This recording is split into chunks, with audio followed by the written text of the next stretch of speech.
калбаянын изинен биз жолуктук миллиондордун ичинен. Дал бүгүнкү чыгарылышты шаңдуу маанайда баштаганыбыздын себеби бизде өзгөчө жаңылыктар бар. Өткөнкү чыгарылышта Санжар менен Наргизанын ортосунда мамиле достук менен токтосо, андан кийин Айнура менен Баатырдын мамилеси дагы да бизге кызык бойдон калууда. Бүгүнкү чыгарылышта Айнура менен Баатыр токтотобу же улантабы, ошону алдыңкы эфирлерде көрө аласыздар. Сиздер менен болгон Канат Шабданбеков, биз жолуктук долбоору башталды. Бүгүнкү чыгарылыштын башында мен балким биздин катышуучулардан суранаттырмын.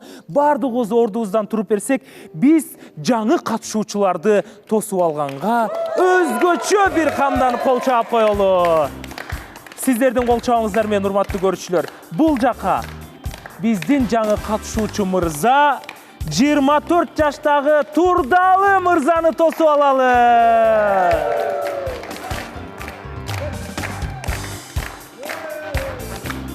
Ассаламу алейкум, Турдалы мырза, кош келипсиз. Аман эсен келип алдыңызбы? Кайсыл жака отурасыз? Кайсыл орундук сизге дайыма ыңгайлуу? Өйдө өтүңүз. Төрдө жүргөн бала окшойт. Төрдү сүйөт экен. Ал эми кийинки биздин катышуучу мырза эң жаш мырзалардын бири. Көптөрү бизде да биринчи сезондо Улук деген мырза келген, 19 жашта. Ошондо баары айтышкандай, ушул кичинекейлер үйлөнгөн келбейт, булар хайп үчүн келген деген да. Бирок акыры убакыттын өтүшү менен, наоборот, 36 жаштагылар үйлөнбөй, 19 жаштагылар баш кошкон. Ошон үчүн биз ар дайым кичинекей катышуучуларга көп үмүт артабыз. Бул жака Калыс мырза, 20 жашта.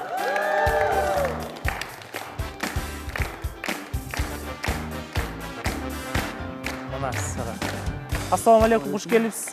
Көрдүңүздөр да басып келаткан, үйлөнө турган мал срочно үйлөнүш керек, срочно үйлөнүш керек да мына. Уже сезилип турат жүзүнөн. Калыс мырза, кайсы тарапка отурасыз? Тил жака келиңиз. Куш келипсиз. Жана 27 жашта өзгөчө стилдүү бизде Бакыт мырзаны кол чабуулар менен тосуп алалы. Бул жолкусын. Кол чаап турабыз. Ассаламу алейкум. Куш келипсиз Бакыт мырза. Кандайсыз? Жакшы келип алдыңызбы? Келиңиз. Төрдөн. Мерим дароо эле мага кел деди го. Урматтуу көрүүчүлөр, дал ушундай биз өзгөчө бири-бирине окшошпогон катышуучулар биздин кастингде келип отурат. Бул мырзалар менен кененирээк таанышып берели. Ал эми сиздер экранга жакын келип беришиңиздерди биз суранабыз. Биз чындап баштадык.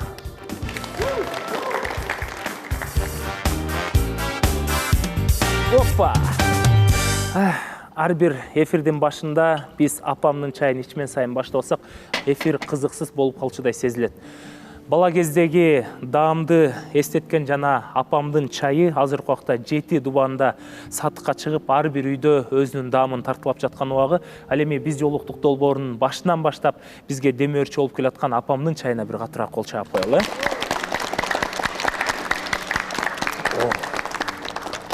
Өтө даамдуу. Дароо эле убакытты созбостон биз Турдалы мырзага кезек бере турган болсок, эң биринчи эле Турдалы мырза менен кененирээк таанышып алалы. Куш келипсиз. Кош келдик. Рахмат. Жалпы катышуучуларга салам. Биз өзүңүз жөнүндө кененирээк тааныштырыңызчы. Атым Турдалы, Көл жергесинен болом. Көл жергесинде турам. Атайын ушул биз жолуктук реалити шоусуна атайын келдим. Ошол жашым 24 жашта. Атайын Көлдөн келдим. Эмне жумуш кыласыз? Буга чейин үйлөндүңүз беле? Үйлөнгөн эмесмин.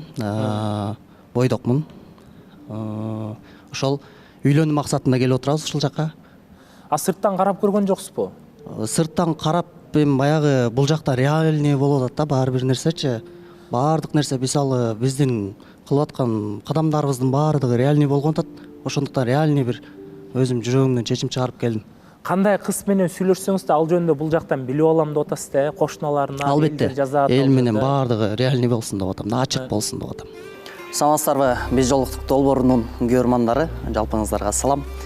Менин атым Турдалы, Көл жергесинен болом. Биз жолуктук долбооруна үйлөнүү максатында келдим. Албетте талаптарым жөнөкөй. 18 жаштан 24 жашка чейинки айымдарды кабыл алам. эң башкысы жөнөкөй, оор мүнөздүү болуш керек, жеңил мүнөздүүлөр болбойт. Ошол биз сиздерди күтөбүз. Кайсы районунда жашайсыз? Кайсы районда турасыз? Ысыкөлдүн Торайгыр деген айылынан болом. Ал жакта эмне кызмат кыласыз? Эмне кесип? Айыл жергесинде эле турабыз. Мал чарба менен алектенебиз. Же балык мененби? Мал чарба менен алектенебиз. Жок эми. Кыскасы айылда тура турган боласыз. Айылда турабыз. Бирок азыр ушул биз жолуктук үчүн атайын Бишкек шаарына келдим. Анан бизде ушул эле маселе, көп кыздар мисалы айылга барбайбыз дейт да. А сиз мындай өзүңүзгө мындай ишеничтүүсүзбү? Мен таанышып калсам аны айылга алып кеткенге даярмын. Билбейм, ачык болгон үчүн, баягы ачык болуш үчүн мен дагы баягы жактыргандар бар да кээ бирөө. Мисалы кээ бирөө жактырбайт. Ооба. Айыл жергесинде турбайм деши мүмкүн. Бишкек шаарында. Ана кыздар кол көтөрүлөчү, айылга ким турат турмушка чыкканга даяр? Айылга ким даяр турмушка чыкканга? Мына дору бизде 4-5 кыз кол көтөрдү. Эми ар бирөөнүн эле ою бирдей эмес да. Туура. Өзгөчө. Балким айыл жергесинде жашагандар бар. Айыл жергесине алып барып биз деле күндө уйсадырбайбыз, же болбосо кой кайтартырбайбыз деген эле ой. Бишкек шаарында жашагандай эле айылдын жашоосу деле ошол деп ойлойм. Ооба. Биз деле айылда Бишкек шаар менен айылдын деле жашоосу бирдей деп ойлойм негизи. Ошондо сиз үйүңүздөгүлөр менен турасыз, Жок, экинчи баласымын, 4-1 тууганмын өзүм. Эң кичүү баласы? Жок, экинчисимин. Байкем үйлөнгөн. Андан кийин иним бар. Иним дагы үйлөнгөн. Андан кийин кичүү карындашым бар. Карындашым деле бойго жетип калды буюрса. Анан ошол үйдөгүлөр үйлөн деп баштагандыктан билбейм, таба албадым сырттан. Сиз демек өзүнчө ата энеңизден өзүнчө бөлүнүп жашай турган болот. Албетте, өзүнчө жашайбыз. Өзүнчө бөлүнөбүз. Дагы бизде катышуучулардан суроолор болсо бериңиздер Турдалы мырзага. Мурда көрүп жүргөндөр барбы же тааныштар барбы Турдалыны? Ассаламу алейкум. Турдалы кош келдиңиз. Айылдан кош келипсиз деп элейм. Айылдыктар көбөйө баштадык буюрса. Ооба, айлыктар басабыз да, көтөрөбүз. Молодец, бирок эме сен өзүң негизи тамада болуп жүрөсүң, байкашымча. Үйдө эле мал чарбачылыкта отпадың беле? Балким мындай элге көрүнүп, мындай балким сага мындай реклама керек болгондурбу деп атам да. Заказ керек болот дейсизби көрөп? Заказ балким азайып калган үчүн келген жоксуң бияга? Алейкум ассалам, Тилек мырза, кандайсыз, жакшысызбы? Албетте, мурун алып барып жүргөм, азыр да алып барып жүрөм. Баягы сураныштар менен алып барам. Ачык айтыш керек, жакындарым, туугандарым болсо сураныштар менен алып барып калам. Бирок баягы биринчи тамадачылык кылам, мен ошо менен акча табам деп айтпайм. Жакындарым, сураныштар болуп калса, той алып барып калганым бар. Сүйүктүү кесибиңиз деле эмес, алып барып? Жок. Сүйүктүү кесип деле эмес. Мен кесибим өзү башка. Кесибим өзү эми ачык айтайын, повардыкын окугам. Бирок тамак жасоону жактырам. Сырттагы жумушту дагы аткарууну, үйдөгү жумушту да аткарууну жактырам, кыла берем мен. Кыздарды мечтасыз го, үйдөгү жумуштарды аткарып берсеңиз. Ассаламу алейкум, Турдалы мырза. Алейкум ассалам. Ошол тамада болуп иштейт экенсиз, бирок шоу бизнестеги адамдар менен аралашып жүрөт экенсиз. Бирок ал сиздин эң башкы кесибиңиз эмес экен, сүйүктүү кесибиңиз эмес экен. Сиз мисалы үйлөнгөндө негизги өзүңүздүн максатыңыз эмне иш менен алек болосуз, үй бүлөнү кантип каржылайсыз, кандай эмне жумуш менен багасыз дегеничи, мал чарбачылыкпы же ошону тагыраак айтып кетсеңиз, сизге келе турган талапкер кыздарымды түшүнө билсин. Баягы алейкум ассалам башынан. Туура, тамадачылык менен баягы хобби катар кабыл алыңыздар да. Хобби катар сураныштар болуп калса эле алып барып калышы мүмкүн. Бирок мал чарба менен бир тууган байкем чакан бизнестери бар. Ошол менен кызмат кылам. Чогуу кызматташасыздар. Чогуу кызматташабыз. Бишкек шаарында болом, көл жергесинде болом, мал чарба. Ошол эле мага шүгүр жетиштүү го дейм негизи. Арашаң койлор барбы силерде деп кой. Арашаң койлор барбы дейт. Арашаң койго буюрса быйыл жетебиз деп атабыз. Үйлөнөр менен арашаң коябыз. Келиңиз, Медина. Саламатсыздарбы катышуучулар, саламатсызбы Канат мырза. Сизге суроом бар. Үйлөнгөндөн кийин баягы повардыкын бүттүм деп эмеспи? Анан аялыңыздын тамак жасоосуна кийлигишпейсизби? Үй оокатына кийлигишпейсизби дейт, тамак жасаң. Жок, кийлигишпегенге аракет кылам негизичи. Бирок өзүм жактыргандыктан чогуу жасаганга аракет кылам да. Көп нерсени. Адина аябай сүйүндү го. чогуу жасаганыңыздар жакшы, бирок баягы аялыңыз тамак жасайт, анан сиз эми баягы поварсыз да, билесиз дегендей. Тузу кем болуп калыптыр, тузу ачы болуп калыптыр деген немелер кетпейби? Кээде ая ошо кээде жубай жасаган тамактан ката таппайсызбы дейт да мындай. Жок, ал нерсеге билбейм. Тамактын абийирин ачуу деген нерсеге аябай каршымын. Жакшы. Келиңиз Нурлан мырза. Мен инимди негизи көрүп жүргөн экенмин, Кочкорго барганда көрүп калчумун да, мен Кочкорлукка окшойт деп жүрчүмүн, көрсө көлдөн болот экен, да биринчи жолу атам. Иниме суроом, сенин кандай кыздарга болгон талабың өзүңөн улуу болсо да боло береби же сөзсүз өзүңөн кичүү болуш керекпи деген.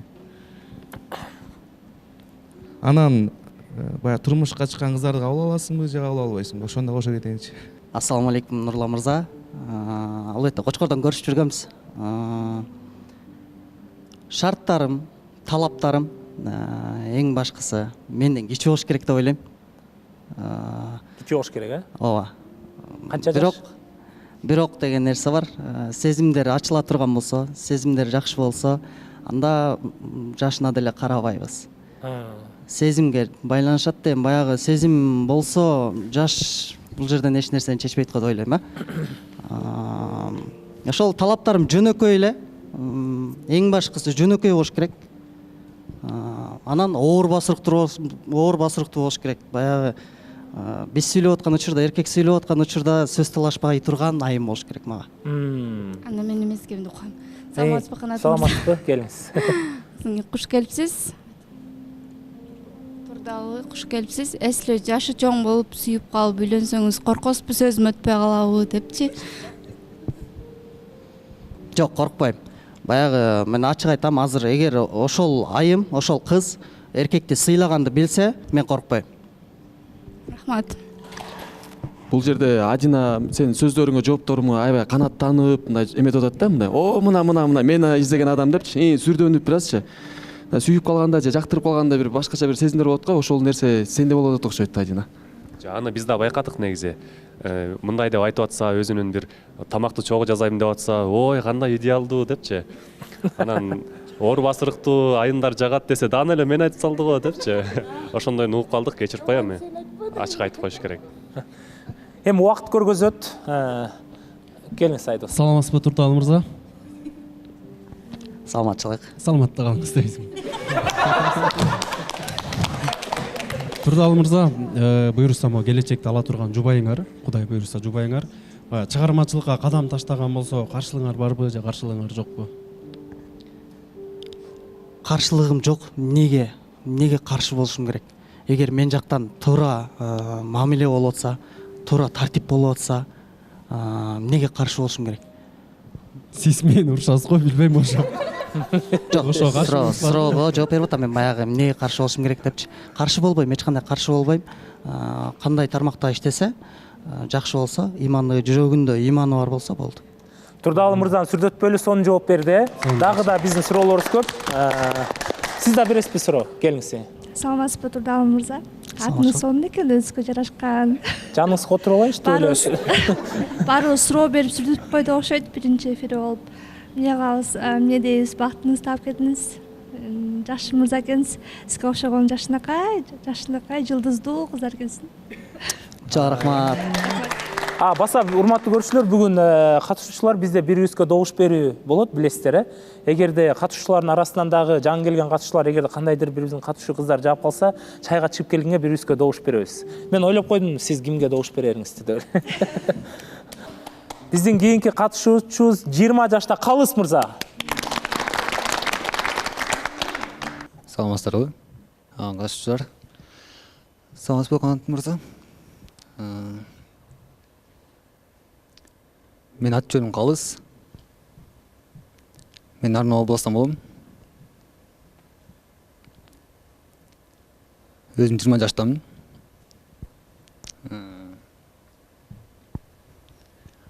Жана ошондой болгондо эле дака биз жолуктук доборуна ошо өзүм бактымды тапкан келдим. Жубай. Ассаламу алейкум, урматтуу достор, урматтуу туугандар. Өзүм жөнүн жакын тааныштырып кетейин. Мен ат жөнүм Калыс, 20 жаштамын, Нарын областан болом. Жана эле ушуну жубайым. 25 жаштагы сулуу татынакай түшүнүктүү, имандуу болсо эле болду. Ошол биз жолуктук долбоорунагы күтөм. Баарыңыздарга келиңиздер. 20 жашта Калыс мырза эртерээк үйлөнгөнгө даяр ошончолук, Ооба. Даярбыз. Кантип даяр болуп келдиңиз буга? Мисалы көптөгөн азыркы заманда балдарга 29-30га чыгып үйлөнгөн бул нормалдуу эле көрүнүш болуп калды да. Азыркы заман талабы боюнча. Жок, негизи ошол мурда жылы үйрөнмөкмүн да.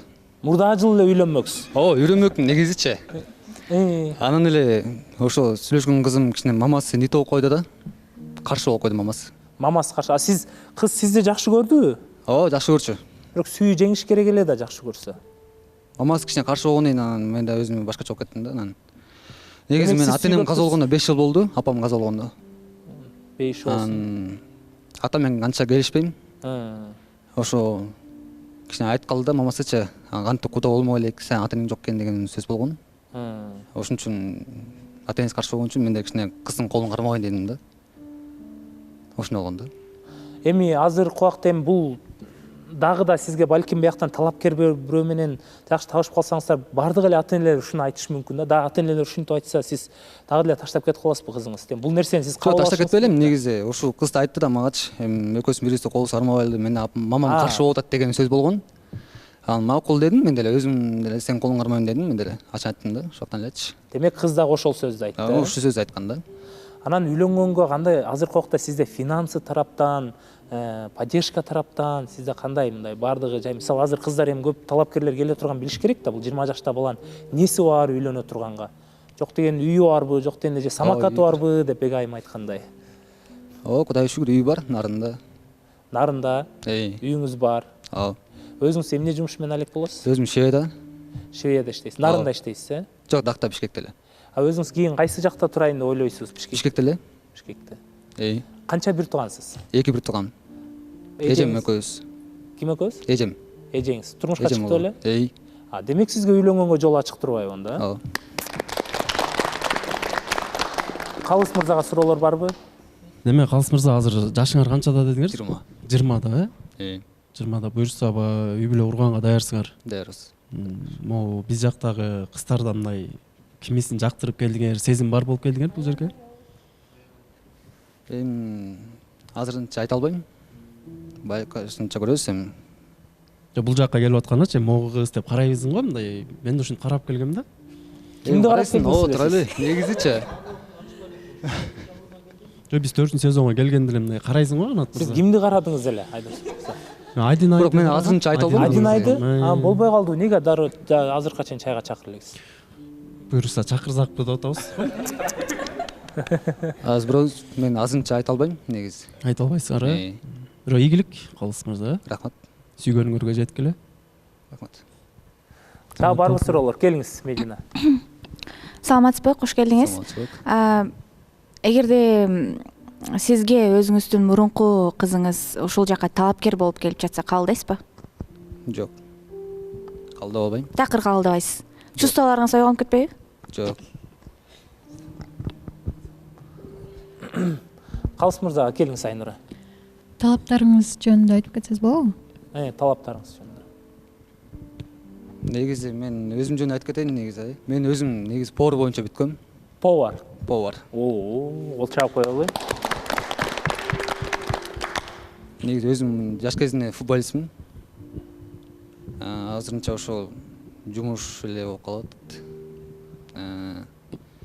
Негизи ушул болочокто жубайым деген акылдуу, имандуу эле болсо болду. Эң башкысы сыйлаган, түшүнгөн. Жашнакай деген эле. Анан жаш айырмачылыкчы? Кандайсыз? Жаш айырмачылыгыңыздар. Жаш айырмачылыкта ошо өзүм жубайым негизи болсо деп кандай десем, ошо жубайымды мындай бирибизди продержка берип, бирибизге колдоп, канча жаш улуу болсо дагы, кичүү болобу, улуу болобу негизи айырмасы жок. Негизи тең жашка сүй жашкарат дейт негизи башында. Кыргызча сөз бар ушу. Тең жашка сүй жашкарат дейт. Демек ограничение жок. Мен ошол меники мурдакы сүйлөшкөн кызым негизи 99 жылкы болчу. Мурда сүйлөшкөнүз 99. Сиз кайсы жылкы болосуз? 2005. 6 жаш. 2005 э? Ооба. Негизи 3 жыл сүйлөшкөнбүз да. 3 жыл сүйлөшкөнсүздөр. Ооба. Эгер сизге 6 жаш? Демек бала даяр экен да психологический жактан. Уулары менен. Келиңиз. Эгер сизге талапкер келип, бардыгы жакшы болуп атса, канча убакытта үйлөнүп кетүүгө даярсыз? Эге каршы болсо 3 айдын ичинде же 2 айдын ичинде. Канча дейсиз? 3 ай ичинде же 2 айдын ичинде. Калыс мырза суроолор болду окшойт анда, э? Анда биз кийинки Бакыт мырзага. Ассаламу алейкум Бакыт мырза. Алейкум ассалам, бардыңарга, долбооруңарга куш болгула, баарыңар түгөйүнөр тапкыла. Улатау жакшы. Разымын, баарыңар жакшынакайсыңар, жакшынакай экенсиңер. Ар бириң өзүңөрдүн чыныгы бактыңар тапкыла. Өзүм жөнүндө айта кетирсем, музыка менен кичинекей чагымдан бери алекмин. Долбоорлордо иштейм ар кандай. Музыка ушуну музыка аранжировщик. Нет, не аранжировка, а именно звукорежиссура, саунд-дизайн, саунд-продюсирование. Вот. Дагы эмне айтсак кетсем, армияда болгонбуз, чет мамлекетте болгонбуз. Чет мамлекет дегенде Кытай, Москва, Кыргызстан болду. Анан Кыргызстанда калганга калууга кандай десем, максат Кыргызстанда калышыбыз керек, Кыргызстанда өркүндөшүбүз керек. Кыргызстандан үйлөнүшүңүз керек. Кыргыз аял алышыбыз керек, түшүнүктүү аял алышыбыз керек. Ошо аялыбыз бизге жөлөк таяк болуш керек. Мисалы кандай түшүнөсүңөр? Моюн каякта караса, баш ошол жакта карайт. Бирок моюн аял, баш эркек деген сөздү. Ушуну биле жүргөн кыз болсо, эгерде күйөөсүн иштеп аткан жерин, мисалы мен жеке өзүм музыка менен иштеп аткандыктан, башка долбоор болуп аткандыктан, жумуш график мындай скользящий болуп калышы мүмкүн. Ар кандай болупчу, ошого түшүнө турган сразу талаптарымды айтып кеттим го, Мурда турмуш курдуңуз беле? Мурда турмуш курган эмесмин, бирок ачыгын айтканда жашап көргөнбүз. Жашап көргөнбүз? Гражданский брак. Гражданский брак болуп калат. Ал кайсы улуттун кызы эле? Ал китаянка болчу. Лили. Канча убакыт жашадыңыздар? 3 жыл жашап калдык, окуп аткан убакта болду. Эмне себептен эки жолго түштүңүз? Ошол китаянканы алайын деп аракет кылган жоксузбу? Аракет кылдык, болду, бирок биздин менталитет кичине дал келишпегендиктен менин туугандарым чыкты, мага ыраазы болду. Алып келсе экен деди, бирок туугандарым Кытайдан алсаң генетика кандай болуп кетет, гени катуураак болот деген сөздөр да болуп кеткенден ладно дедим да. Макул депчи. Вот. Ал кыз менен мамилени бүтүргөнсүз, эртең бизге келип калбайбы кытайча сүйлөп? Келип калса тосо алабыз го? Эгерде келсе дагы деле сүйлөшкөнгө даярсызбы ал менен? Жок, бирок мен эски бүткөн нерселерди артка калтырам, эч качан артка карабайм. Негизи алдыга 3 секунд болгондон кийин бул жага эме болуп калат. Ал кыздын аты ким? Кечиресиз. Лили. Лили, ошол кызга анда сиз кытайча кайрылып койбойсузбу? Биз баарын токтоттук, бул жака талапкер болуп келбе депчи. Мы шоу жен. Я сейчас не могу разговаривать, сүйлөй албайм, потом унутуп калгам, көптөгөн практика жок. Кытайча бирок сүйлөйсүз энерги. Азыр айттым да, ты бучи дедим да, кечирип койгула, мен кытайча унутуп калдым, ошол сөздү жеткире албай атам деп. Болду анда, түшүндүк окшойт. Келиңиз, суроолор болсо бере беребиз. Ассаламу алейкум, кош келдиңиз. Мен бул мырзаны бир жолу көргөн экем. Анткени барыңар эле көрүшкөлү. Мунарбек ошо студия ачтым деп чакырып калган да меничи. Мурунку катышуучу, билсеңер керек. Анан барсак ушул жигит иштейт экен. Ошол жерде кызына музыкаларды жазып берип аткан экен. Ошол жерден кызым бар деп мен ачык реалити шоу болгондуктан ачык айтып атам. Без обид, брат. Ал кызың эмне болду? Сөзбөй калдыңбы же бияка чындап эле хайп үчүн келдиң? Жок, мындай кайра башына айтып кеткен, эмне айтып кеттим мен. Кыз түшүнө турган кыз керек. Биринчиден. Экинчиден жөлөк таяк болуу керек. Анан мындай болот экен, кыздар экиге бөлүнөт экен да. Бирөө хан менен хан даяр болгон хан менен даяр болот кеткенге. Же хан менен чогуу өсүүгө. Эки варианттын бирөөсү, ал кыз ханды тандап калган убагы болуп калды, даяр ханды да. Түшүндүрө алдым, түшүндүрө алган жокмун. Ханды дегенде байларды? Эми хан деген имеется в виду короля, вот готового короля. Үйү бар, машинасы бар, бизнеси барды тандады ошондо, э? Нет, бизнес деле бар, машина деле бар, үй деле бар. Имеется в виду өзү даяр болуш керек болуп атат, ал мисалы көп нерсеге башын ооруткусу келбейт. анан жөн эле үйдө отура берет, сен келдиң, проблемаңды айтпайсың, жумушта эмне болуп атканын айтпайсың, кандай стратегия болуп атканын айтпайсың, кандай максат күтүп атканын айтпайсың. Я думаю, эме аял менен эркек сүйлөшүүнү билиш керек. Ошону талдыктоо билиш керек. Демек ал сиздин адамыңыз эмес экен, кыскасы, Ошондой болуп чыкты. Түшүнүктүү болду. Азыр бошсуз, Азыр бошпуз. Точно же вариант? Ассаламу алейкум. Варианттар эми ал кичинекей чакта варианттар калтырсак керек, бирок азыр бошпуз.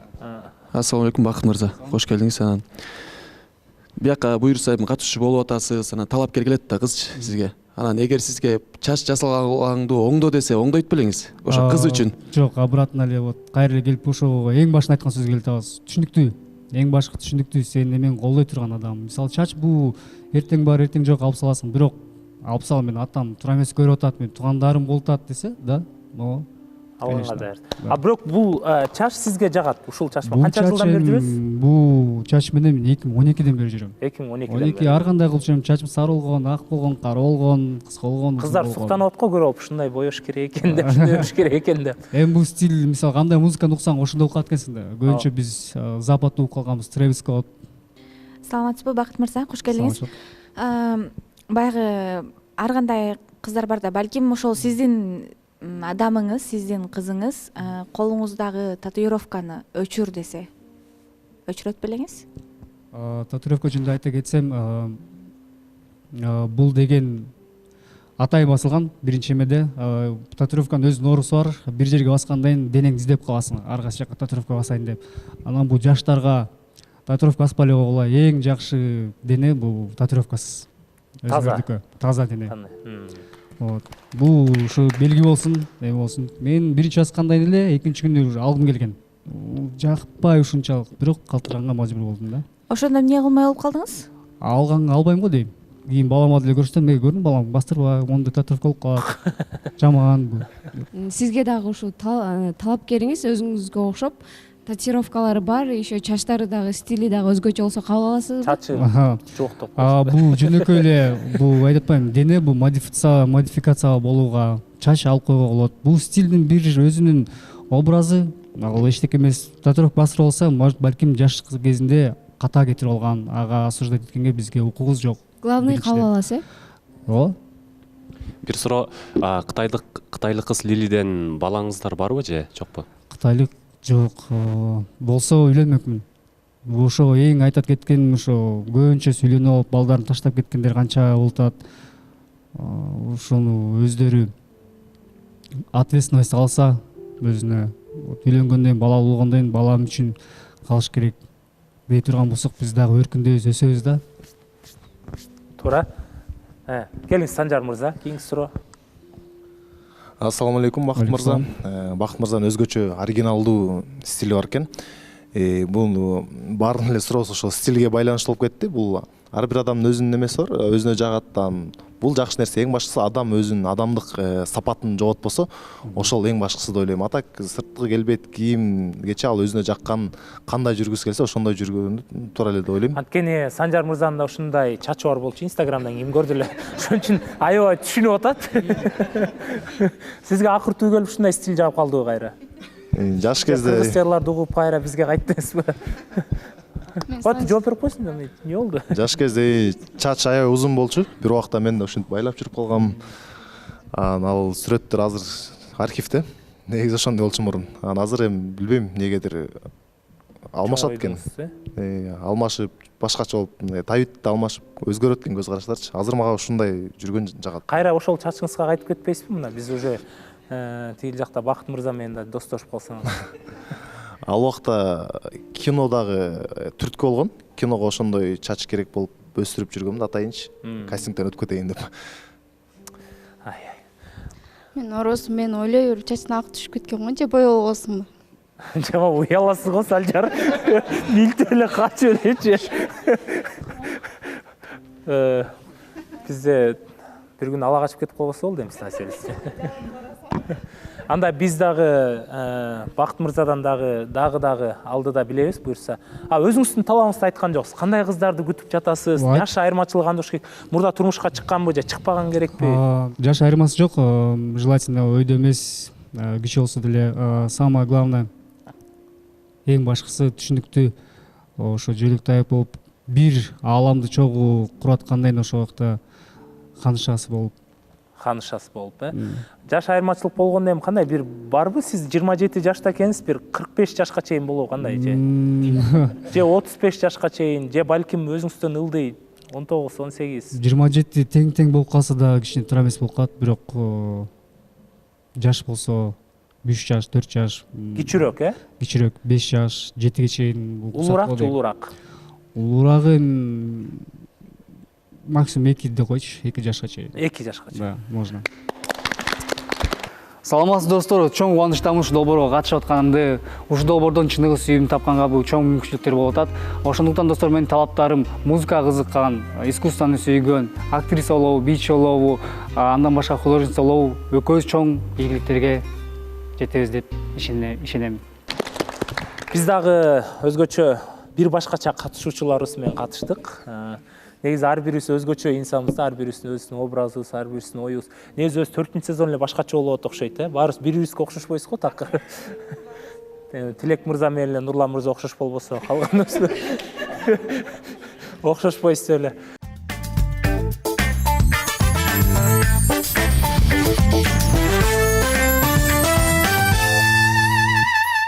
Ал эми көрүүчүлөр, бизде дагы да болсо Баатыр менен Айнуранын мамилеси алдыны көздөй кетеби, уланабы? Азыр бир нече көз ирмемдерден кийин баардыгыбыз күбө боло алабыз. Бул жака Баатыр менен Айнураны чакырып коелу. Келиңиздер. Бүгүн негедир экөөңүздөрдүн тең кабагыңыздар сус. Баягыдай жүздө жылмаюулар жок, күлкүлөр жок. Эмне болду? Кимиңиздер алданып калдыңыздар? Саламатсыздарбы? Бизде мамиле уланбайт. Жакшы. Неге дегенде биздин орусча айтканда характерибиз мындай бири-бириңиздерге дал келбей калды. Ооба, дал келбей калды. Орусча айтканда взгляды на будущее очень разные, да? Аргумент сиз тараптан. Эмне себептен характериңиздер бириңизге туура келбей калды? Анан эмнеге экөөңүздөрдүн көз карашыңыздар башкача экен? Эмнеден байкадыңыз буну? Саламатсызбы Канат мырза, саламатсызбы катышуучулар, көрүүчүлөр. Мамилени биз токтоттук. Көчө сүйлөшкөнбүз. Ага чейин көп эле чыгып жүрдүк. Чайга жолугуп жүрдүк. Кандай десем, бизде башында болгон бир аз сезим, бирок ошол эмеден өтпөй алдык да. Бирибизди таарынтабыз, урушабыз, кайра достошобуз. Айнура аябай эрке кыз негизичи. Анан тамашалашып жүрүп, достук мамилеге өтүп кеттик да бизчи, негизи. Тамашалашып жүрүп, достук мамилеге өтүп кеттиңиздер. Себеп, эмне себептен пикир келишпестик болуп калып атты? Кимиңиздер мындай баш бербей аттыңыздар же кимиңиздер катуураак сүйлөп аттыңыздар? Айнура негизи абдан аябай жакшы кыз, тартиптүү, бар жагынан жакшы кыз да, негизи эле. Мен өзүнчө жалгыз сүйлөшкөндө Айнура экөөбүз бияктан бирибизди көп карап сүйлөшө албайбыз, бирок биз жаңы эле чогуу келдик Айнура мененчи. Биз сырттан экөөбүз аябай жакшы сүйлөшөбүз, тамашалашып. Бул чечимге келген себеп ар бир эркек ойлонот го, мындай, кандай десем, ушул кыз, ушул айым болочоктогу жубайым боло алабы депчи. Ошол себептен көзүңүз жеткен жок боло ала турганда. Ооба. Айнура, сизде эмне себеп болду? Мисалы, мурда мамилелериңизде ашыкча мамиле кылды, ушундай деген аргументтер менен айткансыз да. Азыркы аргументиңизди айтыңызчы дана тастыктап. Эмне себептен Баатыр мырза сизге туура эмес болуп атат? Мындай түшүндүрүп, шашпай, эфирге деле көнүп калдыңыз го. Келиңиз, өзүңүздүн оюңузду мындай коркпой кененирээк айтып бериңиз. Баатыр байкени ошо күйөөм катары көрүп алган жокмун, жигитим катары деле көрүп алган жокмун да. Неге дегенде биздин ортобузда ушу достук мамиле аябай жакшы болот экен. Мындай тамашалап кетсек, бири-бирибизди түшүнүп, Анан кийин мындай дальше көзүм жете алган жок. Батыр мырзанын бул нерсеге баласы бар экенинен тоскоолдук болгон жокпу сизге? Баласы тоскоолдук болгон жок. Бирок бою кичинекей. Бою кичинекей болуп атабы? Бизде катышуучуларда суроо барбы? Келиңиздер. Санжар мырза көрөлү, дароо эле Санжар мырза да бар экен. Саламатсыздарбы баарыңыздарга? Анан бул жакта менин оюмча Батыр мырза чайга чакыраардан мурун кичине Айнура айымдын талаптарына көңүл буруп койсо болмок экен. Бул жакта өткөн видеосу да чыкты го. Мен сөзсүз түрдө мындай мурун турмуш көрбөгөн, баласы жок, үйлөнбөгөн мырза болуш керек депчи. Экинчиден ошо бою дагы бар. Ошолордо анан дагы талаптары такыр башка болчу да. Анан чайга чакырды, бирок мага кызыгы ошо өткөндө эле мен билбейм, негедир билгем, что 100% эле уверенно булар кетпейт экенчи. Ушундай сезгем да. Анан эмнеге өткөн эфирде бүтүрбөй дагы бир жумага созушту. Анан бул жерден Батыр мырза бирок чындап жакшы көргөнү мага билинди. Чындап жакшы көрүп, чыныкы мындай серьезный бир үйлөнүү максатына чайга чакырып аракетин кылды. Бул жагынан Батыр мырза кол чабуулар болсун. Мен эмеге таң калып атам. Мамиледе кичине көбүрөөк убакытта эме болуп, булар да бир жумада эле уже урушуп, талашып, кайра жарашып. Кыскасы, ошол бир жума аралык эмне себептен создуңуздар дейт да Санжар мырзаныкы суроосу. Убакыт керек го дейм. Убакыт керек болгон үчүн соз. Дагы да сиз мүмкүнчүлүк берейин дедиңиз. Талабыңызга дал келбесе дагы. Может, вдруг характерибиз туура келип калабы деген ойдо мен ошо убакытты созсок жакшы болмок дегем да. Бегайым, келиңиз. Рахмат, саламатсыздарбы? Мен суроо берейин дегем, я же помните, Батыр хвалила сизди, мактагам да, молодец деп. Анан сиздер айтып атпайсыздарбы? Биздин башында сиздики сүйүү болуп, анан дос катары болуп кеттик деп. Элде наоборот болот го, биринчи дос болуп жүрүп, достукташып жүрүп, анан симпатиянан бири-бирин байкаштырып жүрөт. Сиздердики тетири болуп калды да, мисалычы. Ошондой эле экинчи суроо сулууга, эгерде сиздин талабыңыз Батыр мырзага дал келбесе, Санжар мырза айтып кеткендейчи, сен биздин сулуусуз да. Анан келбесе эмне себептен балага үмүт бердиң да? Мен силерге сурооңорго жооп берейин. Сиз сүйүү дедиңиз. Сүйүүгө жеткен жокпуз биз негизи эле, мен айткан жок. Жактыруу гана. Симпатия, мен деген кыз жигит болуп. Айтпайсызбы, бизде менде симпатия болуп, чакырды, сиз симпатияңыз болуп, сулууну чакырдыңыз чайлашканга. Андан кийин аралыгыңыздардан бир апта өтүп эле сиз айтып атасыз, биз достошуп калдык деп. Түгөй деген, мисалы, дос болуп, мисалы, айылдык экөөбүз. Бул жок, байкайсыңар, дайым эфирде жаным отурат. Вот это же называется бири-бирин байкаштырып, бири-бирин көрүп. Бирок мен талабым өзгөрбөйт, айылдык, мен айылга жашабайм. Жок, ошентип жүрүп, анан мисалы бири-бириңерди билип жүрүп, анан ушундайдан кийин эле пары деген. Түгөй болууга мисалычы алдыга койгон мен ошондой деп ойлойм да. Бияктан Батыр мырза чакырып алып, анан Айнура айымдын мен мисалы жоон азыр уктум да, мен шанс берип көрөйүн дегем деп.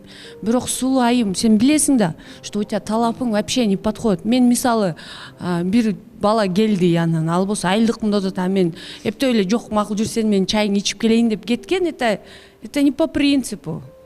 Жок, бизде деген долбоордо Бегайым мындай да, мүмкүнчүлүк берүү. Албетте бардык талапка жараша эле келе бербейт да бардык катышуучу. Бирок мүмкүнчүлүк берүү. Бул жерден Айнура мүмкүнчүлүк берди Батырга болгону. Бир эмес, эки жол чайга чыккан болду. Бирок ошол нерсени келип туруп айтып атат. Бул мага туура келбей калды, ойлонуп көрдүм, карап көрдүм. Бирок өзүмдүн талабыма да туура келбей калат экен. Бирок 2 жума аралыгында жактыра алган жокмун деп атат. Бул нормалдуу эле көрүнүш. Бул болдон, мен билип жүрөм. Рахмат. Мына мисалы айтып атпайсыздарбы? Бизге деген ушундай бирибизге келишпестик көп болуп калып атты депчи Айнура. Сизге берейинчи суроо. Батыр мырзанын мүнөзү кандай экен? Мунун талаптары катуу экен же кызга койгон, кызга болгон мамилеси катуураак экен, кыз киши мондой болуш керек, мени угуш керек, ушундай болуш керек деген талап болгончу сиздерде келишпестик болуп аттыбы ушундай бири-бириңиздерге? Же сиздин талабыңыз күчтүүрөөк болуп аттыбы? Ошо менин талабым күчтүүрөөк болду окшойт. Эмне, кандай талаптарды койдуңуз экөөңүздөр келишпей калыш үчүн?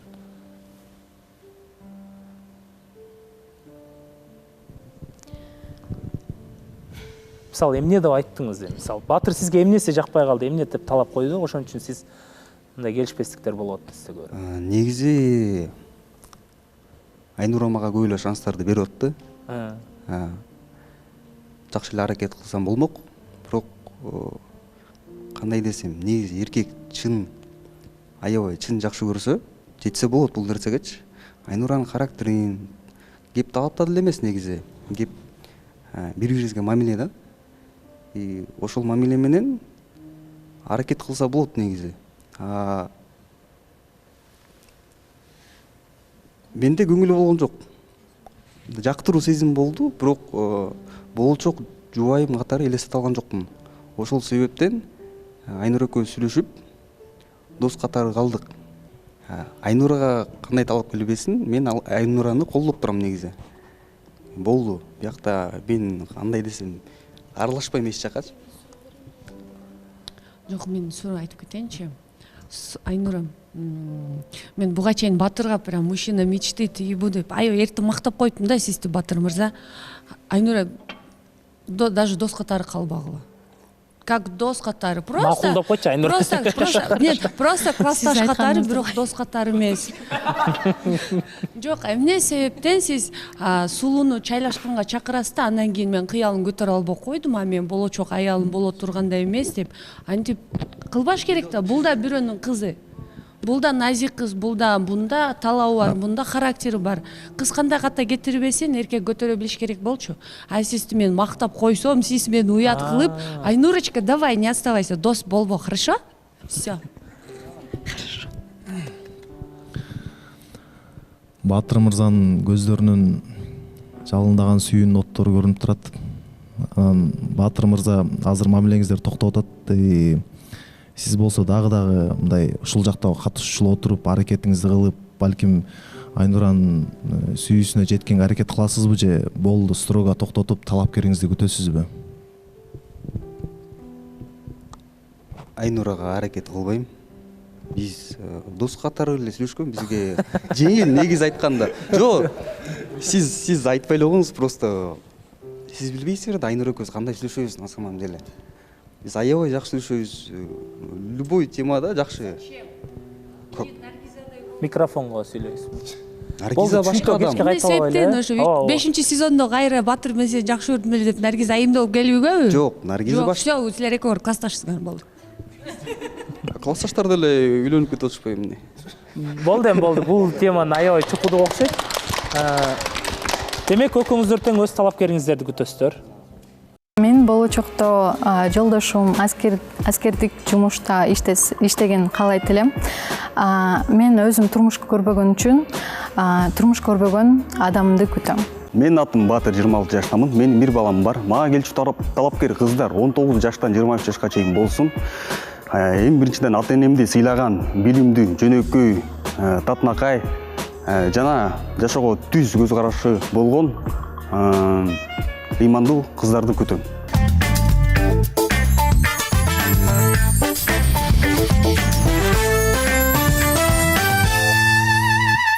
Урматтуу көрүүчүлөр, өзүңүздөр билгендей азыркы убакта Батыр менен Айнуранын мамилеси токтоду. Демек, Батыр дагы Айнура дагы өзүнүн талапкерин күтөт.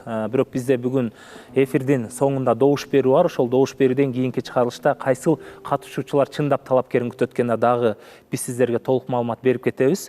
Бирок өзүңүздөр билесиздер, биз жолуктук долбоору бул 100% реалити шоу. Кыргызстан ушундай кичинекей болгондуктан ар бир адамдын бизге тар жомогу мурда кандай жолду басып өткөнү бардыгы биздин редакцияга түшөт. Бунун бардыгы факт менен, аргумент менен, чындык менен түшөт. Эми биз Батыр мырзанын мурдагы жашоосу жөнүндө биз эч кандай аралашкыбыз келбейт. Бирок ошол эле убакта эфирдеги айта турган нерселерди биз бүгүн талкуулагыбыз келип атат. Анткени Батыр мырза ошо мурунку жубайы жөнүндө ортодо көзгө чөп салуу болгон, ошон үчүн эки жолго түшөбүз дегенден Батыр мырзанын мурдагы жубайы азыркы убакта турмуш куруп жашап аткандыктан мунун бардыгы калп, мындай болгон эмес деп ал дагы өзүнүн оюн билдиргендиктен биз дагы эки тарапты тең укканга аракет кылып, бүгүн Батыр мырзанын аялы бизге жүзүн көргөзбөсө дагы жүзүн жабып, видео кайрылуу жасады.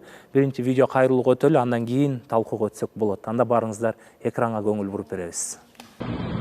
Здравствуйте, я бывшая жена Батора. Я услышала, что в мой адрес было сказано много неправды. Я хочу сказать историю со своей стороны.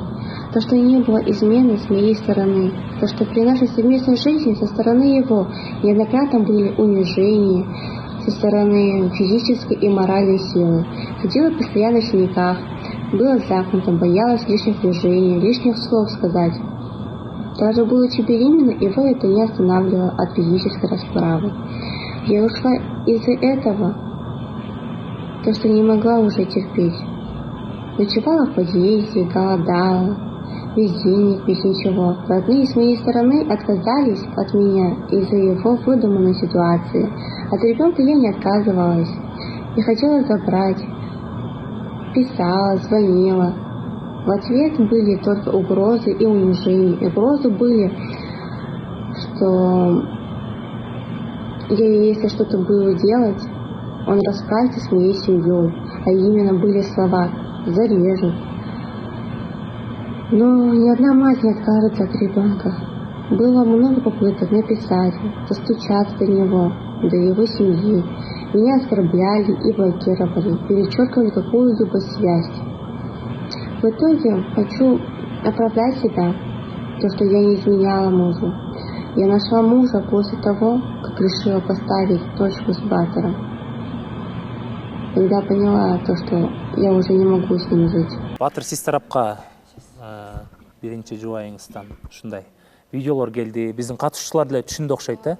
Анда биринчи Батыр мырза өзү жооп берип кетсин.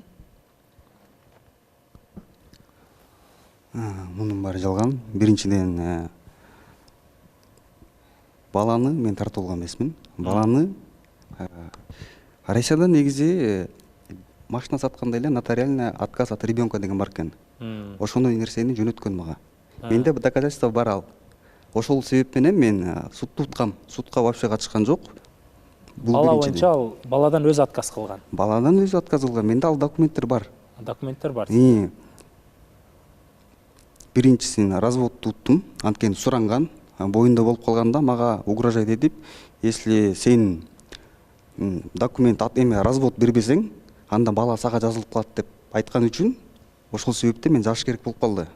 Ага чейин мага айткан жок, бала менденби, менден эмеспи деп. А бирок мен билем, ошол эле жанагы измена деп атпаймынбы? Ошол себептен эле келиңиз, толкундамаңыз. Бала менденби же менден эмеспи дегениңиз кандай бул? Ал нерсени төрөгөндөн кийин көрдүк. Бала сизден экен? Жок. Жок, сиз түшүнгөн жокпуз биз. Балаңыз сизденби? Жазып багып аткан. Сиз биринчи баламбы? А сиздин экинчи балаңыз барбы? Жок, менин балам көргөн сурда. Ооба. Биз чогуу алабыз. Просто деген биз жашап жүргөндө ойноштук кылган себептен боюнда болуп калып, мен бияка келгенде ата-энеси менен келип эле, самолеттон келип туруп эле, анткени кыз ага чейин качып кеткен.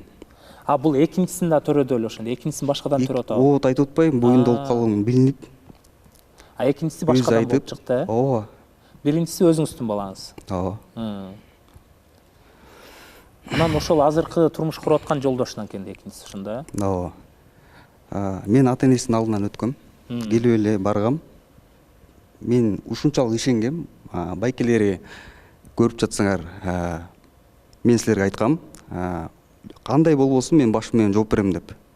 Жаныңызда чыкпай, мен өз жубайыма ишенем, андай жолго барбайт деп мен силерди дагы ошол ишеничке эметкем, бирок өзүңөр билгендей эле чындыкты силер билесиңер. Жамандыкты айтып аткан себепте мен өчө байкап калдым. Бул мурунку жубайымдын классташтары жамандап баштады. Кыздары. А бирок мен деген барып туруп ата-энеси менен эле сүйлөшсөм болот. Мен барып таза кеткем. Никени бузган жокмун. Балам менде, балам тартылган жокмун. Мен 2 сутту кылдым, 3-үнчү сутка барбай койдум. Анткени деген мен оюмда балага выбор берейин дегем да. Эртең келип, кайра эле ушундай эме менен келип, сени атаң мени сүйлөштүрбөй, коркутуп, ошон үчүн келе албай койдум дебесин деп, 3-чү лишение родительских прав кылган жокмун мен. Калтырып койдум, анткени аябай тазадым. Мен анткени аябай чоң сыноолордон өттүм да негизи эле. Күтпөстөн болду бул нерсечи. Анткени жашоого көз караш түз максат болчу да. Өмүр бою бактылуу жашайм деп эле. Жаман айткым келбейт негизи элечи. Башында аябай эле жакшы болчу. Мен анткени кандай болбосун мен жакшы көрчүмүн. Анткени мен алардын астына өзүмө сөз бергем. Мен баарына чыдайм депчи. Просто изменаны кыргыз жазганда болот. Көзгө чөп салганга мен күткөн эмесмин мындай нерсеге. Ошондо биздин түшүнүшүбүз боюнча үйлөндүңүздөр, бир балалуу болдуңуздар. 3 жыл жашадык. 3 жыл жашадыңыздар. 3 жыл жашадым. Анан экинчи балалуу болгондо боюнда бар. Менде эмес. Сизде эмес экенин сиз боюнда бар кезинде билдиңиз. Ооба. Ошондо балаңыз канчага чыгып калганда тим мамиле кылып баштады сиздин балаңыз? Балам эми сүттөн эле чыгып калган малда кандай? Балам Бишкекте болчу да, ата-энем менен ал кезде. Экөөңүздөр жалгыз эле жашайсыздар. Жалгыз, ошол жалгыз. Түшүндүрүп шашпай түшүндүрүп айтып бериңиз. Просто аябай толкунданып атам мен. Эчтеке болбойт келиңиз. Эми ал адамдын сүрөтүн көргөзгөн жокпуз. Ооба, мен кыскача эметкем, бирок мен ойлогом, бул нерсеге чейин барбайт го деп, анткени кандай болсо дагы мейли кылып кетсин, бирок мен бул кызга бактылуу каладымбы, бирок мага деле калап болот деп ойлогом. Эмнеге себептен кайра эметип атат? Мен баладан отказ берген жокмун, документтерди өрттөдү деп атат да. Менде документтер полный бар. Баладан отказны жөнөтүп, балама кереги жок деген да бар. Катышуучуларда суроо барбы? Келиңиздер. Измена кылды деп атпайсызбы? Изменаны кандай кылып кармап алдыңыз? Биз ошону түшүнбөй калдык. Телефондон кармадыңызбы же прям көзүңүз менен көрүп кармадыңызбы? Ага чейин кандай десем, мен өзүнчө жашагандан кийин мен көп нерсени көрүп баштадым да, көзүм менен. Эркек киши сезет экен жүрөгүм мененчи. Аял киши боенгону, жасанганы, сүйлөгөнү уже бүт өзгөрүп баштайт экен негизи эле. Жок, сиз тааныштар айтты дейсиз, тааныштардын сөзүнө ишене бересизби? Өзүңүз кармадыңызбы колуңуз менен? Өзүңүз көзүңүз менен кармадыңызбы? Сиз кантип ишенесиз? Тааныштарыңыз айтса сиз кантип ишенесиз? Макул, боенсун, жазансын. Эми ал деген измена кылып атат деген эме эмес да. Сиз прям мондай үстүнөн кармашыңыз керек да, анан измена кылып атат деп айтышыңыз керек ошону. Кандай десем, мындай бизде мусулмандарда жок го мындай нерсе, просто биякта ата-энеси күйөө болуп атат. Ата-энеси, өзүнүн ата-энеси, мен эч кимге мен эмете албайм, мен биякта ата-энесинин алдында эле жооп бере алам да негизи. Бирок ачыкка чыгып атат да. Мен ойлогон эмесмин мындай нерсе болуп кетерине. Сиз айтып атпайсызбы, баланан отказ жасты депчи? Эч ким мажбурлап жасаткан жокпу? Мындай спокойно өзүнүн каалоосу менен жазганбы? Анткени мен билем, бир да эне деп спокойно отказ кыла албайт и берип кое албайт да. Мен дагы ошо бир аз таң калгам да, кантип эле ушундай болуп калсын депчи, сиз айтканда жаңы келгенде, бала менде дегенде. Ошондой эле мындай ой кеткен да, кандай десем, мындай аябай эле оор суроо. Өзүңөр деле элестетсиңер, мен баланы мен айткам ата-энеме делечи, если баланы алып кетсе, просто деген бул кыз боюнда болуп калып, мага айткан. Мен боюмда болуп калдым депчи. Ошо боюнда болгондо сиз менен жашачу, силер ажырашо элек болчуңар, э? Ошо боюнда болуп калганда эмне деп айтты? Котсаңыз берим. Боюнда болгондо башкадан деди, э? Сенден эмес, башкадан деди, туурабы? Биринчи менден деп баштады, угрожать этип.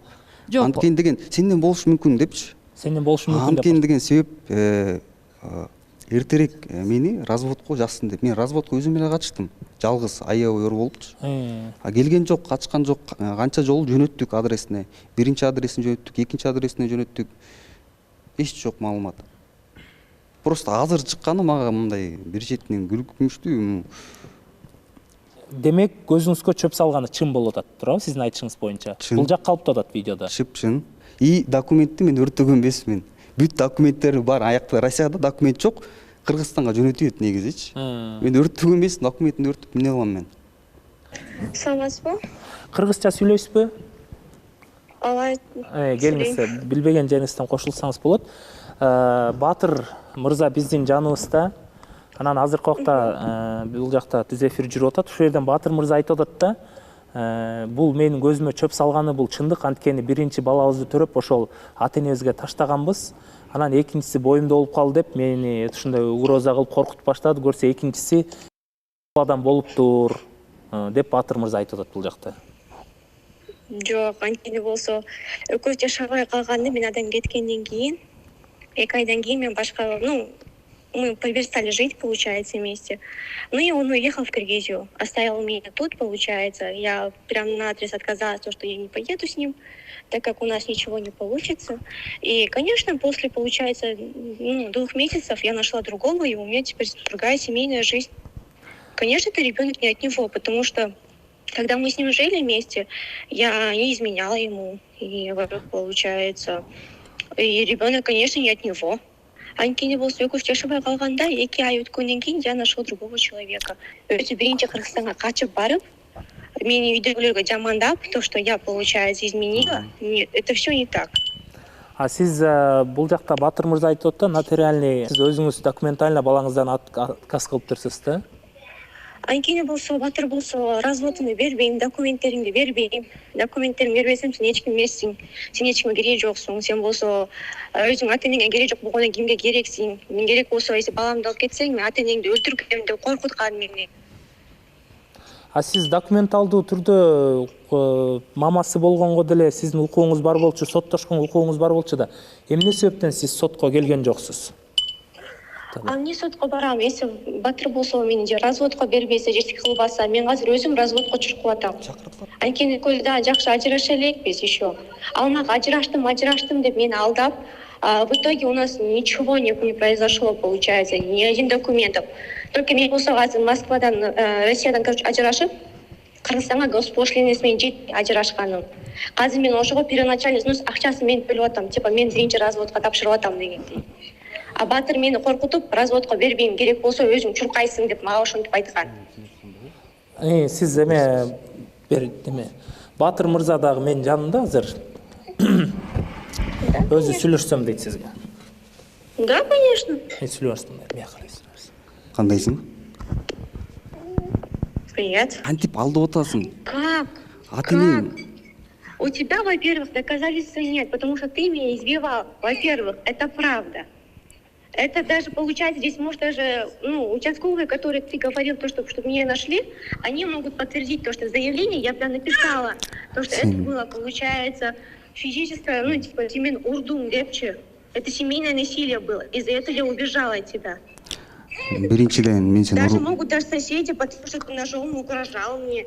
Биринчиден, сен ошол жерден качып кетип, мен билбейм, мен жумуштан келгенде эле сен кийимиңди полностью жыйнап алып туруп жок болуп кеткенсиң, туурабы? Туура. Ошол маалда эле, уксаң, ошол маалда эле сен эч кимге айтпай, ата энеңе да айтпай, сен деген жок болуп кеттиң. А мен деген элестетсең 10 күн мен сени Россиядан кышында издеп жүрдүм, мен сеничи. Сен ошол нерсени даже сага баары бир эле болду деп кой, мен сага андан кийин тапкандан кийин эле мен сага айттым, балабыз бар. Просто эмнеге мынчалык алдап атасың да, бираз билем, Кудайга ишеничиң жок, анткени сен нике деген сага бул вообще эле ончук экенин билем. Эмнеге аял киши менен ажырашкандан кийин бычак менен тигиндей кылды, мындай кылды деп эле жамандай бересиңер. Мен эмнеге мен сенин бир жериңди, мен ата энеңе да айткан жокмунбу?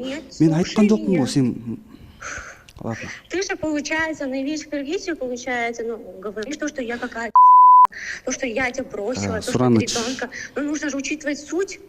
То, что ты, получается, избивал меня. То, что когда я была беременной, зарядка немес менен артымда боюнда барда зарядканы ууруп эмес менен урганыңды эле мен да мен. Это все знают об этом. Все мои родственники знают. А почему только я должна получать, ты должен говорить, а я должна молчать? Такое не пройдет. Мен сүйлөйүн, мен уксам. Я думала, то, что ты, получается, типа, как мужчина просто промолчишь, либо что-то еще. Я от ребенка не отказывалась, я заберу Сен мен уксаң, мен уксам. И ты опять же восстанавливаешь на родительские права. Эмне себептен мына Батырдын баласы 3 жашка чыгып калыптыр, ал деле сиздин балаңыз да. Эмне себептен 3 жылдын ичинде Батырды бир да жолу сотко берген жоксуз? Толук түрдө талашканга, толук түрдө сотко бергенге укугуңуз бар эле да сиздин. Эмне себептен ушул аракеттерди кылган жоксуз? Эгерде чындап балада сиздики болушун кааласаңызчы. Смотрите, получается, у меня сейчас в данный момент в Киргизии никого нет, потому что Батыр барып, жамандап, от меня родители полностью отказались. Менин типа Кыргызстанда бир да таанышым жок десем эсептесем болот. Я не могу свои документы восстановить, либо что-то сделать, потому что все документы находятся у Батора.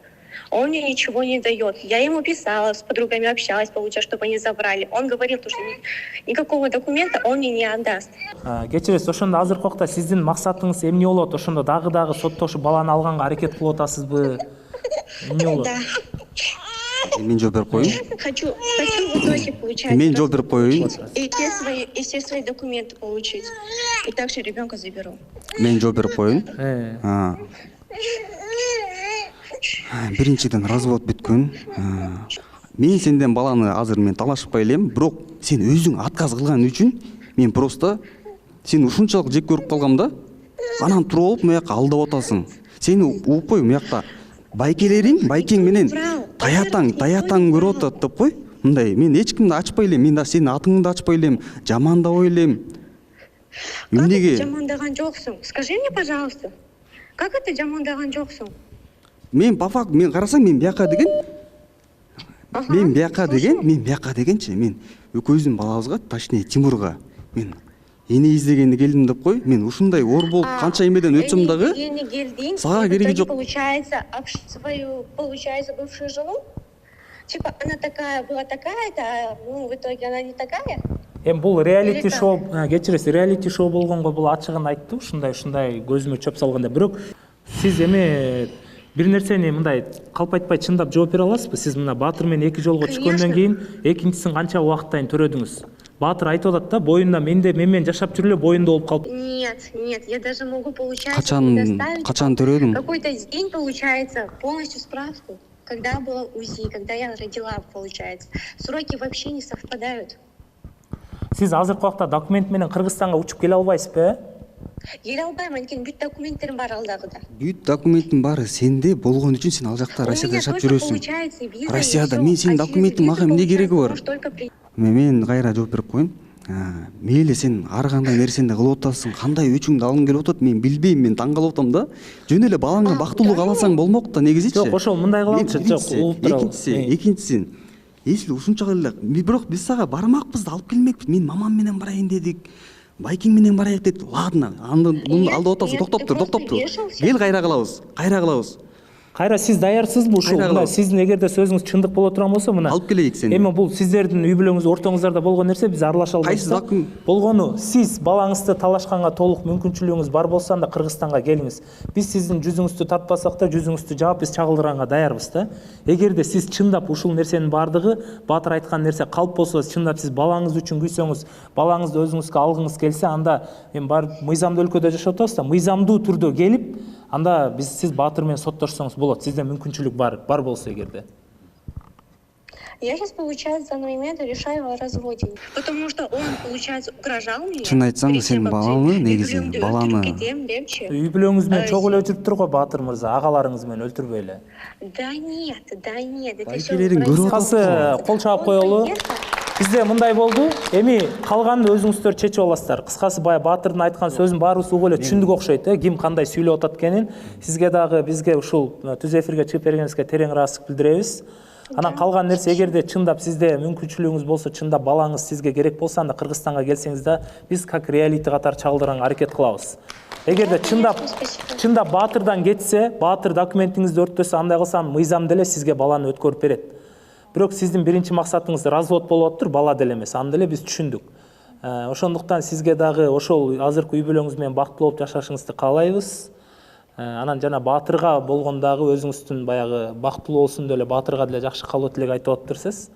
Кыскасы Баатыр дагы өзүнүн оюн айтты, сиз дагы оюн айтты. Көрүүчүлөр да көрөт, катышуучулар да өзүнүн оюн айтса, анан биз бүгүнкү чыгарылышты аяктайлы. Сизге чоң рахмат. Бактылуу болуңуз.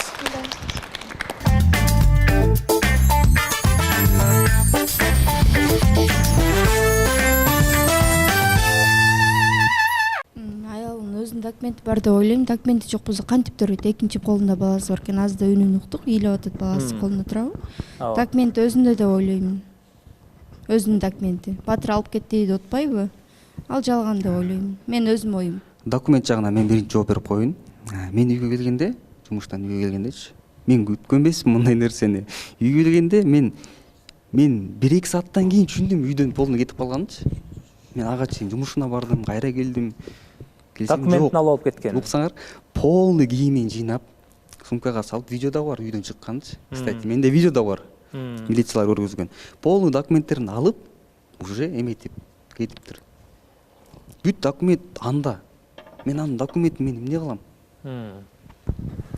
Менде суроо бар. Бул силерге эң биринчи эле измена болуп атканда эмнеге алдын ала силер ошону не предавить рамка койгон жоксуңар? Измена кандай кайра? Эң биринчи эле башталганда силерге бул измена башталды го дейм, жанагы беременна, когда она была беременна, когда вы били ее, значит, вы где-то ее поймали в переписках. Это реально было такое. Во-первых, мен кол көтөргөн эмесмин. Ага чейин мен аны кыргыз бала менен карамагам. Переписка бар болчу. Кыргыз бала менен. Аны деле билет. Ошол нерсе менен урушканбыз аябай. Мен ойлоймун ошол кыргыз бала экен деп ойлогом. Мен Кыргызстанга келгенден кийин жанында иштеген бала экен. Билимде. Жанында иштеген. Болду. Түшүнүктүү. Келиңиз Нурлан мырза. Мен оюмду айта кетейин деп атам. Уктук баарыбыз эле келинчегинин сүйлөгөнүн. Негизи мен Москвада мен дагы иштеп келгем. Анткени Москвада даже бир жумада бир даже азыр үйдөн бери текшерет документтерин. Антип 3 жыл жүрө албайт да. Мен ойлоп атам, ал келинчеги өзүн акташ үчүн жана измена деген сөздү артка кайтарыш үчүн эле алдап ушундай нерсени кылып атканын мен уже түшүндүм. Мен оюм бул нерсе. Билбейм калгандар кандай. Батыр мырза, сиз эмне себептен жубайыңыз төрөгөндөн кийин балаңыз эмне себептен сиздин ата энеңиздин колунда калган? Эмне себептен сиз жубайыңызды Россияга калтырып өзүңүз бул жакка базып жүргөнсүз? Мен Россияга. У вас заранее был план или что у вас было? У нее был план заранее. Айтып атпайбы, жоголуп кетип, табылгандан кийин 10 күн издеп, милиция менен тапкандан кийин мен суроомду сиз түшүнбөй калсыз же? Түшүндү, айтып берип атам. Сиз укпай атасыз. 10 күндөн кийин табылгандан кийин милицияларга жолугуп таптым деди. Биринчи сүрөттөрүн көргөздү, тапты, видеосун көргөздү. Ушул сүйүнүп, аябай сүйүнүп байкелерине чалып таап жолук дегенден кийин милиция уже башкача ой менен жазып баштады. Сен деген коркуткан турбайсың, бычак эметкен турбайсың. Бирок ал аягында кийин бирок ачылды, андай нерсе болбогончу. Мен баардык аракетти кылдым. Баардык аракетти. Мен жакшы көргөн үчүн баардык аракетти кылдым. Айла жоктун айтты бул жубайым. Батыр биринчи барсын, андан кийин мен өзүм барам эртеси эле деп. Ата-энеси айтты, кыздын ата-энеси айтты. Уксаңыз, пожалуйста, не перебивайте. Кыздын уксаңыз. Сиз жубайыңызды милиция сизге таап бергенден жубайыңыз жаныңызга келип отурдубу үйгө келип? Жок. Болду, ошентип эле айтып коесуз. Ошону айтып атат. Телефондон айтып атпаймынбы? Телефондон эле сүйлөштүм Мен суроо болду. берейинчи. Жок, Батырдын ою мындай болуп атат. Түшүнсөңөр, эң акыркы вариант мени ошентип көндүрдү дейт. Сен Бишкекке барып тур, артыңан барам деп. Ага чейин милиция менен издедим дейт. Мен урду, мен минтти деп жаныма келбей койду дейт. Бирок мен эң акыркы вариант ошол болгон үчүн Бишкекке келдим дедиңиз. Туурабы? Күттүңүз, келген жок. Болду, ошол эле. Суроо берейинчи. Сиз ошол сиздин жубайыңыз микрофонго бериш керек. Келиңиз сайкал. Сиздин жубайыңыз 10 күн жоголуп кетти дедиңиз го, ошого чейин сиз жубайыңызга таарынычтар болду эле ортоңордо. Сиз ага жакшылап мындай жеткиликтүү көңүл бөлдүңүз беле, ал мындай жөндөн жок эле үйдөн чыгып кетпейт да, ал айымчы. Таарынычтар болгон, анткени деген айтып атпаймынбы, эркек адам сезет экен.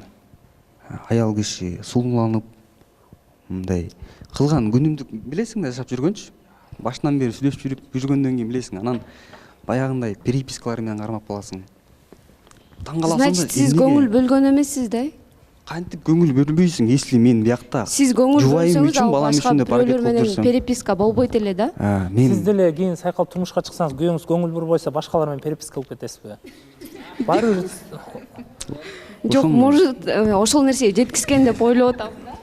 Батыр байке. Жеткизсе деле сен үйгө да кармаш керек да. Менде деле, допустимчи, менин көңүлүмдү көп оорутса дагы мен баарына чыдайм дегем. Баарын өтөм дегем. Мен ошол нерседен сүйүп, эметип, баарына баргам мен. Андай нерсе кылып башкалар менен жүрсө да мен ата-энесине айткам, ата-энеси билет. Негизи деген бияк реалити шоу болгон үчүн, бүт нерселерди билген үчүн мен ачык эле айтып, болгондой эле айтып келгем. Эч нерсе жашырбай эле. Ооба. Мен жашырып коюп эметсе, мынтип айтса болмок. Бирок бүт баарын төкпөй чөкпөй айтып берген баарын. Элдин баары билет. Экинчи эмем мурунку жубайымдын ата энеси, байкелери. Если ушул чын, ушундай нерсе болсо мен кайра силердин алдыңыздарга барайын. Башым менен жооп берейин, чынын айтайын. Просто бул нерсе эмнеге мен атын айтпасам? Болгону мен деген өзүмдүн жашоомду айттым. Анткени менде ушундай болуп калды. Эртең талап келип алып, сен кайдан, сенде каяктан сенде бир бала бар деп айтат да. Аны түшүндүк Батыр мырза. Бардыгын түшүнүп атабыз. Суроолорго жооп берели. Келиңиз сен. Азыр бул жерде менин суроом жок Батыр мырзага. Жеке оюмду айтып кетейин. Бардыгыбыз күбө болдук, кызын дагы сүйлөгөнүнө, Батырдын дагы айтканына. Бирок бул жерде Батырга поддержка берип кетким келип атат. Себеби дегенде азыр по факту кызын дагы сүйлөгөнүн уктук, Батырдын дагы сүйлөгөнүн уктук. Бирок эгерде кыздын айтканы туура болгондо, менин оюм боюнча 3 жыл ичи колунан келген нерсесин кылмак да, буга чейин. Мен көбүнчөсү Батыр жакка поддержка кылганын себеби именно документация жактан дагы бул 1 развод болуптур, 2 развод болуптур, 2 жолу чакырыптыр сотко. Ал кызга бармак да уже. Анан эч кайсы бир кыздын ата энеси, бир туугандары кечпейт да. Бир тууганы болсо, өзүнүн кызы болсочу ата энеси. Жанагы если доказательство керек болсо мен алып келип берейин. Биринчи разводту, экинчи разводту, отказды, сүрөттү, видеону ушунчалык эметпей атса. Ошондо анан билинет барычы. Биякта деген просто ата энесини кантип алдап аткан мага ушул дагы эле таң калып атам да. Сиздин акыркы сурооңуз бар окшойт, Бир суроо жок, я чисто вот поддержка сага. Уже сенде переписка болгондон кийин ушунча кыйынчылыкты этап-этабын өттүрсүң окой. Ты просто сбрось, баланы өзүң воспитывать эт, жакшынакай, жубайды ал, сага эметкен жубай көрүнөт, биякта баары көрүндү, баары чечилди. Тем более не оправдывайся. Если это правда, не оправдывайся и суроо бербей эле кой. Кантип деп, кантип, мына өзүң көрүп атасың. Мына азыркындай эле.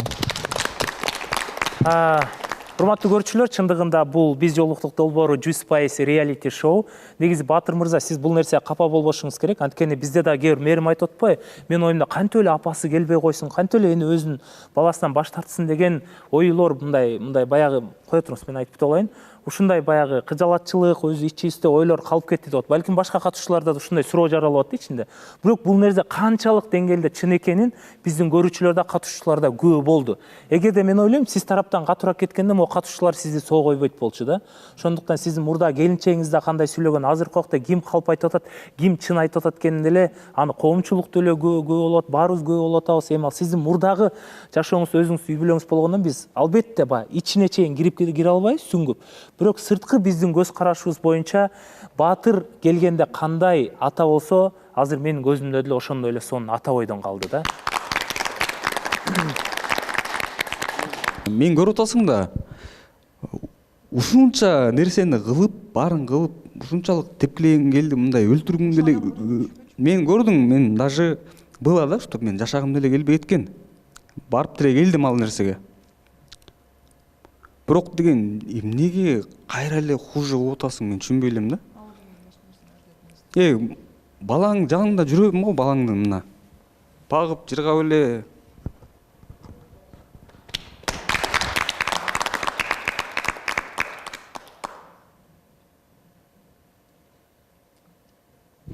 Жаңы жашоодон башта, жаңы барактан ач, бүткө баары көрүп атат. Канат мырза, менде азыр бир таң калган нерсеми айтайынбы? Бул мырза отурат, Батыр, мына көзүнө жаш алып атат, азыр кандай эмоцияны испытывать этип атса, биз дагы отурабыз, испытываем да. Мен ушунчалык таң калып атам, экөөбүз сүйлөшкөндө кыз бир дагы жолу баласын сурап койгон жок да. Кыздын ою, мени ошентип айтыптырсың, измена кылды деп айткан сөзүңө артка ал деп айтып атат да. Ее беспокоит измена деп айткан сөзү, нежели өзүнүн баласы, который 3 года она еще не видела. Мен ойлогом хотя бы апрелде балаң туулган күнү менен куттуктап коесуң го деп. Анткени деген билесиң, сенин туулган күнүң 17-си, меники 7 апрель, сеники апрель, и балабыздыкы 12 апрель. И сен билесиң, мен сени ушунча жакшы көргөм, мен сеничи. Батыр, ошондой кыздар болот экен, бирок, пожалуйста, ыйлабачы. Сен эң татыктуу ата болуп атасың, баардыгыбыз ошол нерсени көрүп атабыз. Жашаган балаң аз эле убакыт сени билсек дагы. мындай мырзалар миңден эсе да миллиондон эсе. Ошон үчүн, пожалуйста, не плачь. Ата энеңе миң мертебе ыраазыбыз, то, что воспитали тебя такого.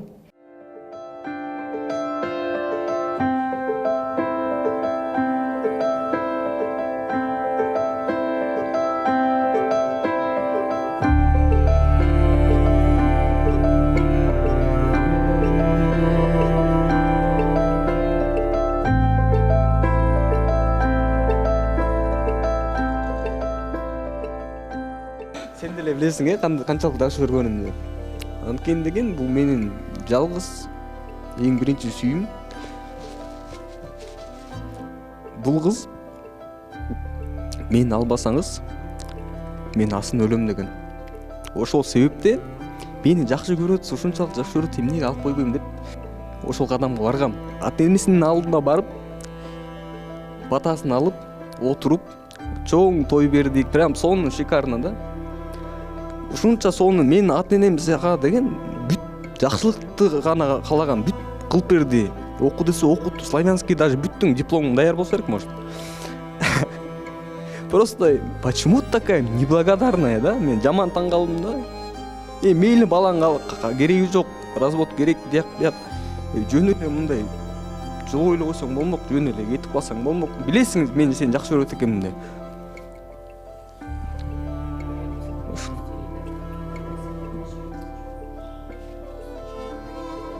Микрофонго сүйлөсө, эфирде отурабыз. Мен унуткам, мен уже унутуп сонун просто мен ушул нерседен эле просто коркчумун да. Кайра пайда. Бул мындай болуп калды да, ичтеги кандай десем, ичтеги таарыныч, ичтеги жек көрүү, жаман көрүү болот да ар бир адамда. Ошол нерсеси гана чыгып атат да. Сен ушунчаны кылдың мага, эми дагы ушул нерсени жөн эле койсоң болмок деген сөз болуп атат. Элестетсеңер, силер деле меникинде жаш болуп кетти. Кандай кылат элеңер?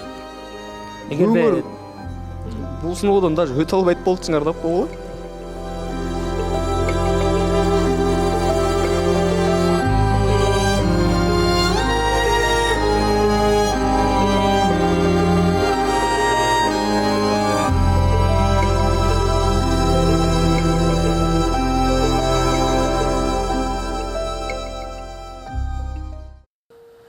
Жашоодо негизи ар кандай тагдырлар болот экен. Биз жолуктук долбоорунда көп учурда энелер жалгыз баласы менен калып, мырзалар тыштап кеткен жашоодо көп кездешсе, ал эми биздин дагы бир каарманыбыз Баатыр өзүнүн баласына үйгө кирип эне болуп, эшикке чыгып ата болуп, ичинде башка мырзаларга да үлгү көргөзүп келатат деп биз жолуктук долбооруна 4-сезон катышуучу кылып алганбыз. Бирок бул нерсе дагы бизде кээ бир катышуучулардын арасында суроо жаралып келген. Кантип эле Баатырдын жубайы, кантип эле баласынын апасы өзүнүн баласынан отказ кылсын. Бирок ошол нерсени биз бүгүн түпкүрүнө жеттик деп ойлойм. Ачылбаган нерселердин баары ачылды. Анан бул жашоо турмуш экен, Баатыр мырза, эч качан сынбаш керек. Сизде ушундай жашоо өткөн үчүн сиз азыр могул жакта турган катышуучуларга карана бизге караганда аябай эле жашоодо болгон тажрыйбаңыз, жашоодо болгон опытыңыз биздикинен ашып ташып, сиз мындан кийин жашооңузда кандай үйлөнсөңүз дагы ал кызды сөзсүз түрдө бактылуу болуп жашап кетериңизге биз аябай ишенип отурабыз. Анткени сизде ушундай берилип сүйгөндүк, жакшы көргөндүк, ошол дагы да болсо ошол жубайыңызга болгон сый мамилеңизди биз бүгүн эфирден да көрүп отурдук да. Анан бул нерсе дагы ачыкка чыкканы сиз үчүн өтө жакшы болду. Чыкты, мына биздин көрүүчүлөр да өз көзү менен көрдү, катышуучулар да өз көзү менен көрдү. Демек, сиз дагы өзүңүздүн теңизди тапканга татыктуусуз. 3 жыл аралыктын ичинде үйлөнүп кетпестен, ушул балам чоңойсун, баламды кичине өзүнө келип алсын деп, балаңызды ата катары, эне катары карап келгениңизге биз дагы алкыш атар бир кол чаап коелу. Сиздикине окшош дагы жашоолор биздин бул жакта Мээрим айымда, Чынар айымда дагы бар. Булар дагы сизге өзүнүн баасын берип атат. Анан сөзсүз түрдө урматтуу көрүүчүлөр, мына чыныгы жашоодон ушундай туруктуу мырзаны тапкыңыздар келсе, чындап ушул бир гана мырзага берилип жашайм, сүйүп жашайм, чыныгы жубай болом десеңиз, Баатырдын жашоосу кандай экенин, кандай жолду басып өткөнүн баарыңыздар көрдүңүздөр. Андыктан коркпостон Баатырга талапкер болуп келишиңиздерди биз абдан суранат элек. Ушундай мырзага албетте биз сөзсүз түрдө биз жолуктук долбоору өзүнүн кызматын көргөзүп жакшы бир жубай таап берсек деген жакшы ниетте болуп атабыз. Бул жерден катышуучу катары дагы Айнура менен бизде Баатыр чай үстүнө чыгып келген, бирок ошентсе дагы Айнура дагы бир сыйра Баатырга 2 жолу мүмкүнчүлүк берди. Жок, бунун баласы бар, мен талаптарыма жооп бербейт экен деп дароо эле кагып койгон жок. Айнура да өзүнүн ак көңүлдүгүн көргөзүп, Баатырга мүмкүнчүлүк бериптир, бирок экөөнүн мамилеси келишпей калыптыр. Ошон үчүн биз Айнурага да колдоо иретин ушу Баатыр менен 2 жолу чайга чыккан үчүн бул сизге болсун чай. Жана ошондой эле Кыргызстанда Баатырдай мырзалар көп болсун, чыныгы Баатыр экен деп бир кол чаап коелучу келиңиздер. Буюрса, Баатыр мырза дагы Айнура Бийкеш дагы өзүнүн талапкерин күтөт. Кол чаалар менен орындуктан орун алып берсеңиздер. Чындыгында биз жолуктук долбоору бул 100% реалити шоудон турат. Ал эми көрүүчүлөр, дагы да болсо биздин катышуучулардын арасында бири-бирине болгон жактыруу сезим бар экен деп биз талапкерлерге дагы да жол ача элек болчубуз. Анткени чайга чыга турганда биздин катышуучуларыбыз болушу мүмкүн. Ошондуктан сиздерге акыркы мүмкүнчүлүк жаныңыздарда турган айымдарды, бийкештерди, мырзаларды башка талапкерлерге алдырып ийбейин десеңиздер, бүгүнкү азыркы чыгарылыштын акыркы убактыларына бирибизге добуш бергенге мүмкүнчүлүк берели. Кийинки чыгарылышта ким өзүнүн талапкерин күтөт жана ким талапкер күтпөстөн бири-бирине чайга чыкканга мүмкүнчүлүк берет. Ал эми көрүүчүлөр, бүгүн сиздер менен болгон Канат Шабданбеков болду. Биз жолуктук долбоору эртеңки чыгарылышта көрүшкөнчө сак саламатта калыңыздар. Эртеңки эфир балким мындан да кызыктуу болушу мүмкүн. Бизде добуш берүү